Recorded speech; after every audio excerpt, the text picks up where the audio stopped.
Hi there. If, like me, you're sick of endless diets, plans, various healthy living fads and solutions, it might seem weird that what I'm going to talk about today is how having some rules can actually be incredibly helpful for your health, your wellness, and your weight loss journey. That may seem like the last thing you want after diet culture. Maybe you've been on one of these plans where you're having to count calories, points, sins, weigh foods, restrict a lot of foods, etc. But I have found that having a loose set of rules set by me that work for me have massively helped me get healthy, lose weight, and more importantly, maintain that weight loss and healthy lifestyle. I actually started implementing these rules and techniques a couple of years ago, and my initial motivation was not, in fact, weight loss, although I was overweight and wanted to lose some weight. But I started because I was just feeling quite unwell and I wanted to improve my health.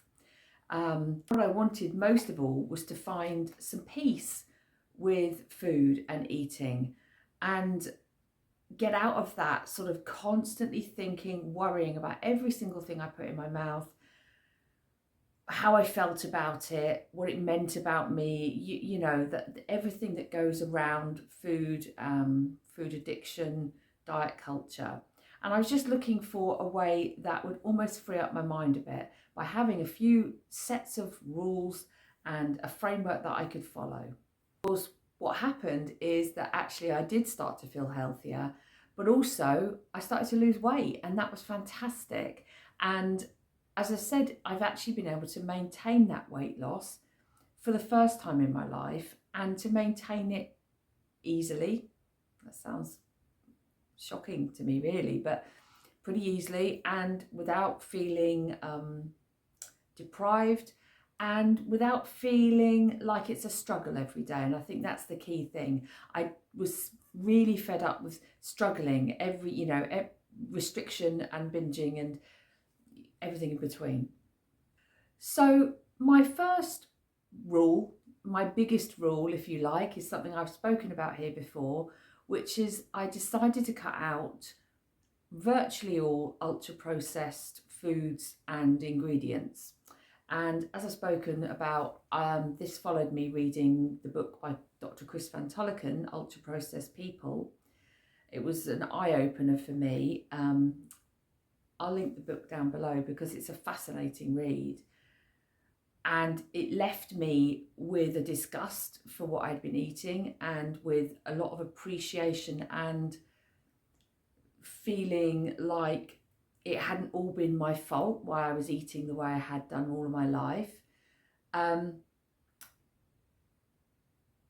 and I think that the concept of the book and the aim of the book to make you feel a bit disgusted with eating those foods, it worked for me. So actually starting to cut them out was made a little easier because I sort of didn't want to eat them anymore. It's really strange. So I basically removed from my diet at home anything that included ultra processed ingredients. And for me, the biggest culprits were sliced bread, some meat alternative products because I'm vegan, and also eating, sweet treats and things like that. Um, and I replaced it by just having more of what I used to eat as well, the whole foods and things like that. It had a massive effect. It really helped me because not only did it help my weight and my health, but it meant that something clicked for me and I didn't have to make a compromise anymore. I wasn't counting, I wasn't measuring, I wasn't thinking, is this a good food or a bad food? I was just thinking, in a similar way to me being vegan, I wouldn't consider eating something that wasn't vegan. I would look at a packet of food and think, oh, well, no, that's got some emulsifiers in it. That's got some E numbers. That's got whatever. I can't have that. I mean, it's not that I can't. I could have had it, but I didn't want it. And it sort of took the ability, it took that need rather for constant decision making away from me. And for me, that was massively helpful because I overthink, I get stuck in my head, and I just was fed up with it really. And it gave me a level of peace knowing I had a set of rules to follow. So I removed virtually everything from my diet in the house. Now, I would say though, a caveat to this is that if you have some products which are borderline, I think we have to make our peace with that. We have to make our compromises where we have to. And I think we can get, of course, people can get too obsessive. Now, for me, the one big compromise is around what I have for breakfast. I'm going to come on to that a bit later. Okay, my second rule that I've followed for the last 2 years, and it's been really, really successful for me, is, well, it's not quite intermittent fasting. I think it's time restricted eating. Actually, I to be fair, I didn't implement this immediately. This came in a few months later because I noticed by eating better, I wasn't needing or wanting the same snacks that I had before. But then that did mean that by not having so many snacks, I wanted to eat my dinner earlier rather than later. So I looked into this and I didn't want to do anything extreme. You know, this 16-8 where you only eat in an 8-hour window wouldn't suit me. I don't want to eat like that. It's, for the most days, would be too small of an eating window for me. So what I initially started with was a sort of 10-14. So I would eat between, say, 8:30 in the morning and 6:30 at night, which would be 10 hours. But what that has evolved into is that actually I often am more on a 9-hour eating window. It just depends on how I feel in the day. Sometimes I get up and I'll have my breakfast a lot later. Sometimes I'll have it at 8:30ish, 8:45. 8:30 would be the absolute earliest I would usually have it. But I do try and eat my dinner by, well, I certainly have it sort of served up by 6:15 at the very latest. Sometimes I even want to eat at 5:45 because I'm hungry then. And as I've said before, what I have found is that I am not hungry in the evening. So by having that early dinner, I have cut out the need to eat like a sort of a small dinner, if you like, at 4:30, 5 o'clock, and then wait for a late dinner. So it has helped me, I suppose, overall reduce my calorie consumption. It just seems to have helped my sort of blood sugar highs and lows. So what I do is I have my breakfast, as I say, somewhere between 8:30, and it can even be as late as 10 sometimes, just depending on what I'm doing. And then I always have my lunch sort of around maybe 12:30, 1, quite early really, I suppose. And then if I need a snack in the afternoon, I have a small snack. I don't always need one. I listen to my body. If I do have a snack, I try and have something that includes a little bit of protein. It'll be quite small, usually a few nuts with maybe a little bit of fruit or something like that. And then dinner around 6. And then that's me done for the day. And again, I think subconsciously I've taken on the concept of this being a rule, but it's not a rule that I ever feel the urge to break. I don't think in the whole time I've been doing it, I've ever felt hungry in the evening or like I've needed something. The only time I do eat later, of course, is if I go out for dinner, because generally I wouldn't go out for dinner at 6 o'clock. But on those occasions, actually, it's fine. Of course, I don't worry about it. I do notice, though, funnily enough, I wake up, I'm a lot hungrier in the morning for my breakfast when I eat a bit later. I guess everything's still, going, your metabolism. I don't know, I'm not an expert. But no, it suits me. I mean, I've got to be honest, I am the type of personality, I quite like a rule. Maybe that makes me sound really sad, but I'm a bit of a rule follower. I like to know what I'm doing and have some sort of framework and guidelines. But anyway, this sort of time restricted eating has really worked for me. I don't fast, I don't skip meals. I would 99% of the time have breakfast, lunch and dinner. I very occasionally have skipped breakfast, but it doesn't really suit me to skip breakfast, and I find if I do, I just want a bigger lunch anyway. Um, so yeah, it's really worked for me, and again, it's just a loose set of guidelines that I've slipped into seamlessly and are working for me. So my third thing is breakfast, which I touched on earlier. I have had the same breakfast every day at home for the last 5 years. So I actually started this 3 years prior to this journey of cutting out ultra processed foods, etc. And what I have is a protein shake. Now, I've got a lot of thoughts about protein and protein shakes. I think I may have touched on this once before. I mean, I think generally we're a little bit too obsessed with protein. I think we all think we need absolutely tons. We probably don't. We're all much more fibre deficient than protein deficient, really. But there's some good reasons why I have it, and it is my one big compromise of foodstuffs that I have in the home that are borderline if you are being very strict about your ultra processed foods. So the reason I have a protein shake in the morning is I find breakfast to be a very difficult meal for me if I don't want to eat endless bread or cereals. Now, cereals I don't really want to eat because they are generally very sugary. They never kept me full, and I could overeat them very easily, and I'd be hungry again an hour and a half later. Sort of the same with bread. I mean, if I had bread bread for breakfast with peanut butter, it would keep me filled. Of course, at the time I was still eating the sliced ultra processed ingredient bread, so maybe it wasn't keeping me as full as the sourdough bread I eat now. But it doesn't suit me to eat too much bread. I try and limit my bread intake. It's the only thing I do really sort of make a conscious effort to sort of limit, because too much bread does bloat me. And also it's one of those things that I can want to eat too much of, really. So I try and limit myself to one loaf of sourdough bread a week, sort of maximum.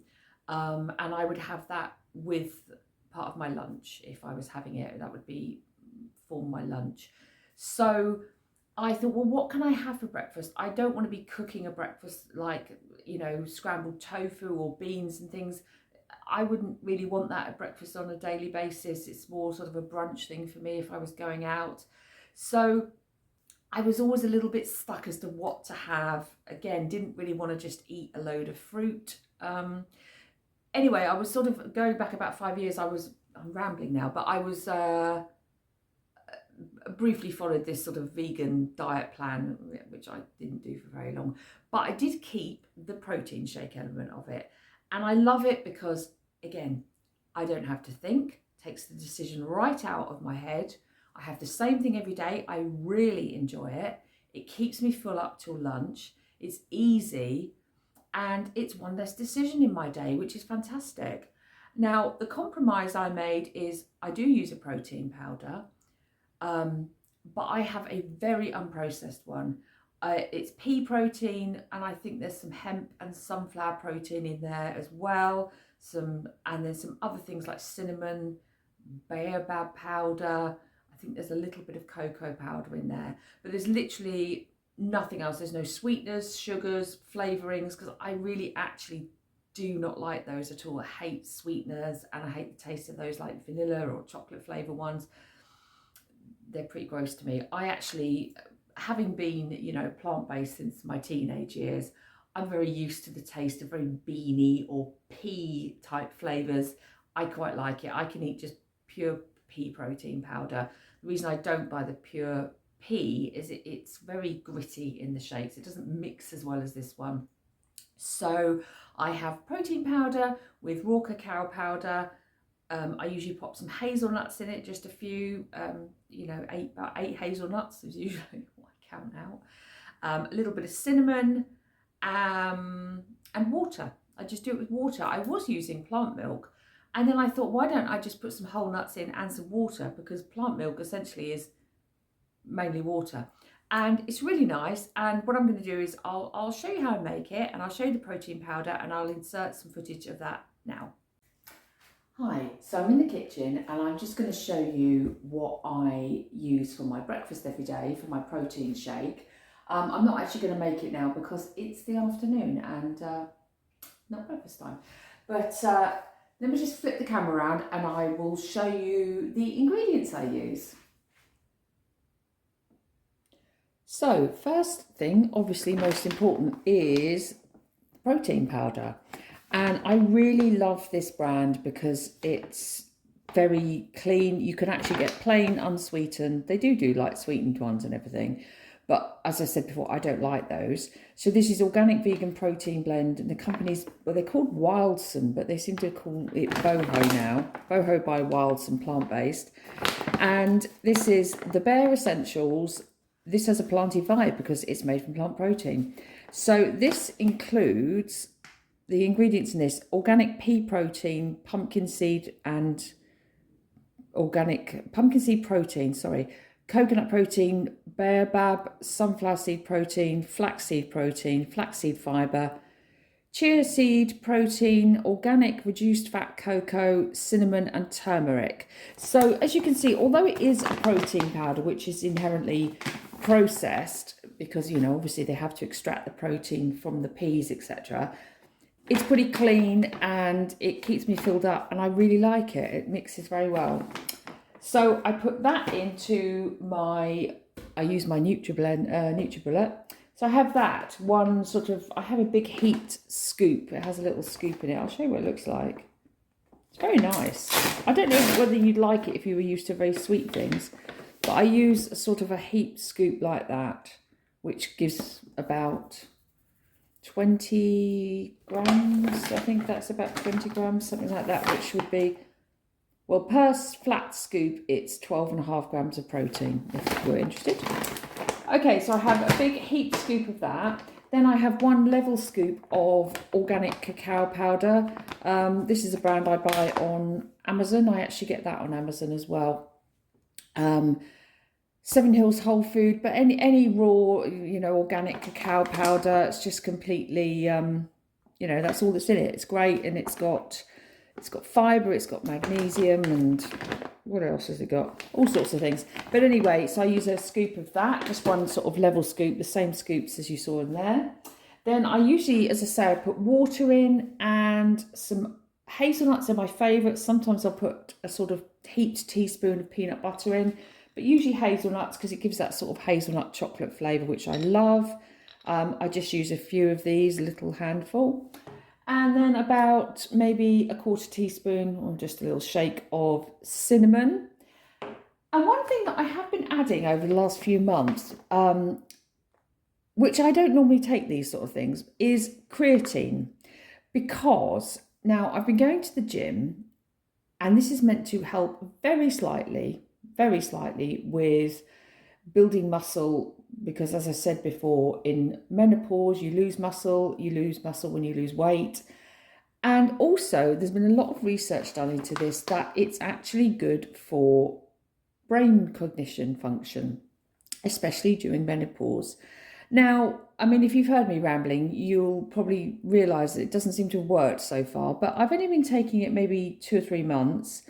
I just have 1 level teaspoon every day. Doesn't taste of anything. It's just like a little, it's like, you know, white powder. I'm giving it a go, see if it has an effect. So what I probably do is I'm just going to turn the camera back round. Actually, hold on a sec. Right, so what I do is I just mix all that with water, a couple of ice cubes, just to make it nice and cold. And I probably make, oh God, I have quite a lot because I'm, you know, I like a big drink. I probably have about half a litre around, something like that, of water. And then I do it in my NutriBullet, which I love. And the good thing about this shake is if I'm travelling and I'm not in a hotel, if I'm going to a hotel, which isn't very often to be honest, sounds like I'm always away. If I go to a hotel, I would have the breakfast at the hotel. But if I'm in an Airbnb or something, or if I was staying with family or something, I often take the powders pre-mixed together in a bag, in little individual bags, and then I just mix them up in my shaker with water. Usually I don't put nuts in that case. I would just eat some nuts on the side because obviously this doesn't blend the nuts. But this is a really good one. Again, I got this on Amazon. I really got to stop supporting Amazon so much, haven't I? This is Pro Mix, and it's got one of these sort of baskety things which really does shake everything up very well. So that's what I use, and that is what I have had for breakfast every day for the last 5 years. Okay, back to the other bit. Anyway, that's my protein shake. And one last thing I was going to say about that, the reason I have a protein shake, of course, is we, you know, whilst I'm saying we all think we need more protein maybe than we do, we should have protein at every meal. It keeps you filled up. Yeah, and then I'm getting sort of some healthy other stuff, you know, fibres and, I don't know, magnesium and all that stuff from the cacao and what have you, and the nuts.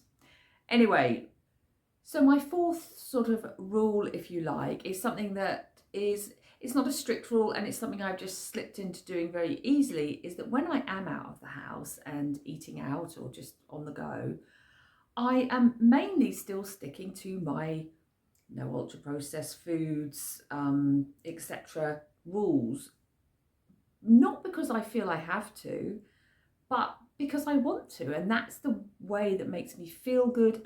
That's how I eat now. It's kind of odd. I really still, as I say, it seems weird to me that I've managed to change things after all these years. You know, it took me till I was 50 to make these changes.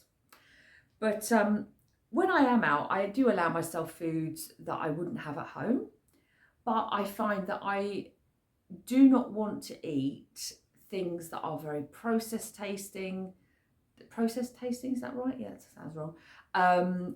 Things that are not fast food, but you know, some of the sweet treats that I would have eaten before, some of the more greasy food I would have eaten before, I just really don't fancy it.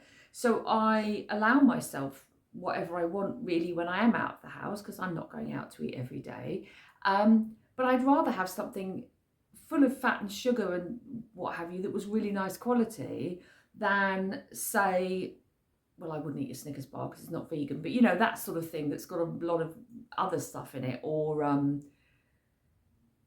you know, I can't think of another example, but you know, some food that is just a bit junky and not very nice. And you know, I really do enjoy the food that I eat out of the house, and so I want to have something that's delicious and, you know, also isn't absolutely stacked with additives.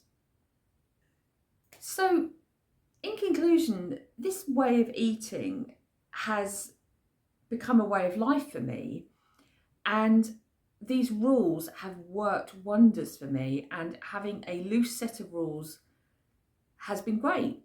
And I think a lot of that is because I feel so good on it and I've seen results. That's always going to help, isn't it? Of course, if you actually see results, because when we, you know, when we are stuck in doing those diets and etc., and we all know those diet plans, they don't work long time. People cannot stick to them, which is why diet clubs keep going. You know, so the fact that I've seen results, of course, is fantastic. Next big advantage is that I don't weigh things, I don't measure, I don't count. I'm just mindful. I'm always putting my health first. I'm putting the quality of what I eat first. And that has helped me want to eat better. As I said, the only sort of semi-restrictions I would put on, of course, is I don't eat a lot of sugar, but that's also because, you know, I'm not a baker or anything, so I'm not making those sort of things. You know, I wouldn't be slathering everything in oil and deep frying it, but you know, I come from what I eat, I come at it from a point of health, wellness, what's going to nourish me. And yeah, that's really working. I didn't go into this as a diet, as I've said, and I think that has helped. These are my rules. I've imposed them on myself. I've set them. And so I think, you know, we don't mind being told what to do if we're telling ourselves what to do. It's a lot harder when someone else is saying, this is our plan, it's one size fits all, and this is what you're going to do.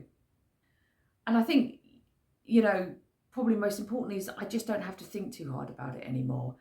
I used to get such decision fatigue about what I was eating and could easily just get so overwhelmed. And before you know it, you thought, oh, screw it, I'm just going to, you know, bring on the 85 slices of toast and the cake. I can't be bothered with this anymore. But it's helped me get out of that. So I would just encourage you to try and identify anything, any sort of loose rule or framework or guidelines you can put into place for yourself. Whatever it is, start small, as I always say. Just come at it from a point of view of what can I do on a daily basis and maintain? What can I live with? What am I not going to get fed up with?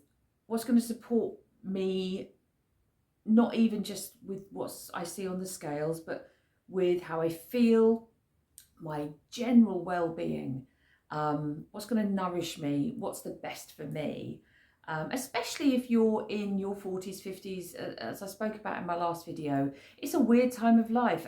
You know, my general feelings of health really changed in this era, and I needed something different, and I needed to take back a level of control and to feel like I was doing the best for myself for a change.